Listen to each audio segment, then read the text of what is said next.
Hi! Gaya po na sinabi ko kanina, hindi ko alam na ngayon pala ang birthday ng aking isang kasambahay. Kaya hindi ako nakabili ng cake. Ngayon, ginawa ko siyang cake. Yan. Ayan. Didesign ko na yung cake niya. Lalagyan ko ng mga pirero. Ayan. Pupunuin ko siya ng chocolate. Ayan. Ayan, lalagyan ko siya ng mga Hershey maliliit. Hindi ko kasi alam yung birthday niya ngayon pala. Kaya pati yung gift ko.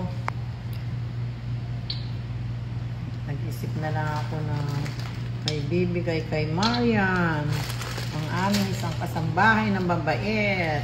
Ayan. Lalagyan ko ng design. Pinapaluto ko po ng spaghetti sa baba. At yan, may marami pang mga puto-puto dito. Ayan, Rudy, oh.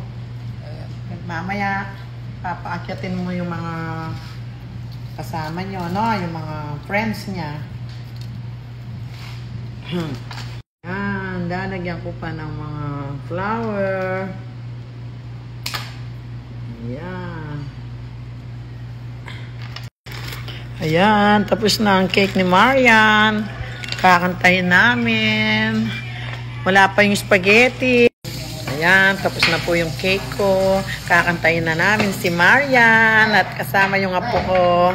Ayan, kakantahin na namin si Marian. Hindi alam. Happy birthday to you. Happy birthday to you. Kanta kayo. Happy birthday, happy birthday, happy birthday to you. Thank you po. Yay! Ayan, mamaya yung mga kaibigan mo, paakyatin mo dito, no? Kain kayo, na? Nagpaluto ako. Aakyat nila dyan, no? Okay. Aalis po kasi kami, magsisimba kami. Ayan, may birthday na si Marian. Ginawa ko na siya ng cake. Ayan. Para po silang anak. Ayan. Happy birthday ulit. Ayan.